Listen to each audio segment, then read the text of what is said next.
Good morning everyone, welcome to my channel. আপনারা দেখছেন S রাখিস ব্লগ। এখন থেকে আমি আমার ব্লগটা শুরু করছি, দেখতে থাকুন।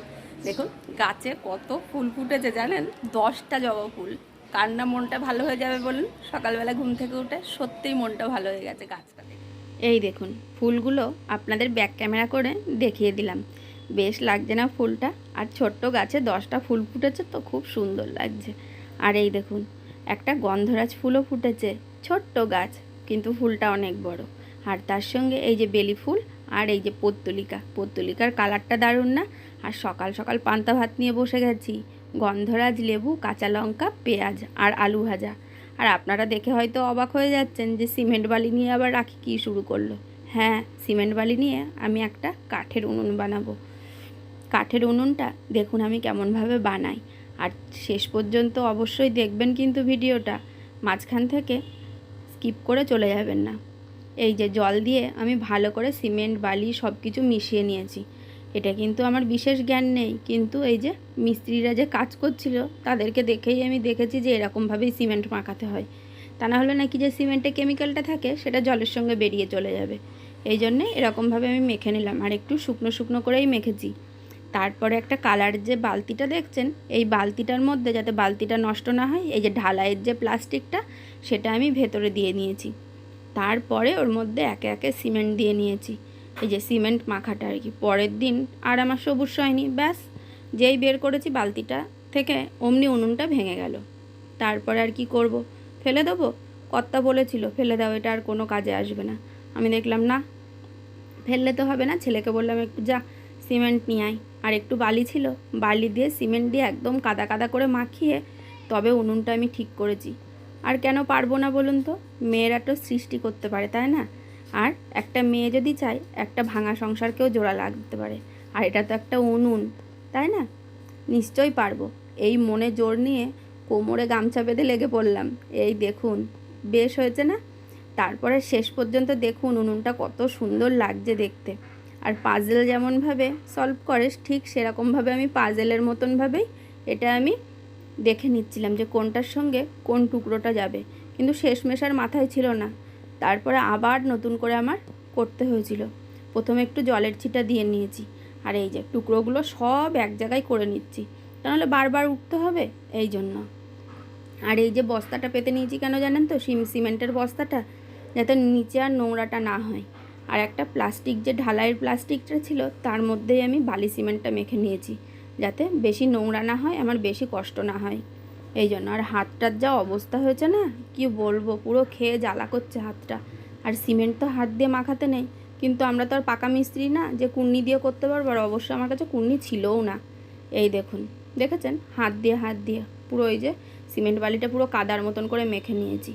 আর আগে একদিন দেখেছিলাম কোনো ভাঙা জায়গায় জোড়া দিতে হলে এরকমভাবে জল ছিটিয়ে তার মধ্যে আবার এরকম গুঁড়ো সিমেন্ট ওরা ছড়িয়ে দিচ্ছিল, আমিও একটু তাই করলাম। আর এই যে কাদার মতন করে দিয়ে দিচ্ছি। তারপরে ওই যে বড় টুকরোটা নিয়ে ওখানে বসিয়ে দেবো। আর সিমেন্ট বালি তো খুব তাড়াতাড়ি কিন্তু ধরে যায় জানেন তো। আমার খুব বেশি একটা টাইম লাগেনি, মানে ওই 3 ঘন্টা মতো, খুব বেশি টাইম লাগেনি। খুব চেষ্টা করে কষ্ট করে করেছি। তারপর একটু দড়ি দিয়ে বেঁধে রেখেছিলাম, বিকেলবেলা খুলে দিয়েছি, একদম শক্তপোক্ত হয়ে গেছে। পরে আপনাদের অবশ্যই দেখাবো। আর এই কষ্টটা করা কিন্তু শুধুমাত্র আমার জন্য না, আপনাদের জন্যও, এই যে আমাদের সংসারের জন্য, তাই না? আপনারা আমরা মিলেই তো একটা নতুন সংসার, নতুন পরিবার। এই পরিবারটা যদি সবাই মিলে আমরা সাপোর্ট করি, তাহলেই তো বড় হবে, ঠিক না? এই জন্য। আর আপনাদের ভিডিওটা যদি ভালো না লাগে, তাহলে কি করেই বা আপনারা দেখবেন? আপনাদের যাতে ভিডিও ভালো লাগে তার জন্যই কিন্তু আমি একটা উনুন করেছি। আর ছোট্ট একটা বাগানও আছে আমার, দেখবেন এর পরের ভিডিওতে আমি দেখাবো। নানান কিছু সবজির গাছ লাগিয়েছি, সেখান থেকে সবজি তুলে তুলেই এই উনুনে রান্না করব, এই আশায়। আর আশাটা যদি ভেঙে যায় তাহলে কারোর কি ভালো লাগে বলুন? এই জন্যেই আমি, এই যে দেখেছেন উনুনটা কি সুন্দর লাগছে। আর আপনাদের দেখে হয়তো মনে হবে এই যে জিভ বেরিয়ে আছে। তারপরে আমি এই যে ভাত বসিয়ে নিলাম, দুপুরেরও তো খাওয়া দাওয়া করতে হবে। পান্তা ভাত খেয়ে থাকলে তো আর হবে না। আমি নয় পান্তা ভাত খেলাম, ছেলে আছে, কর্তা আছে, সবাই আছে, তাই না?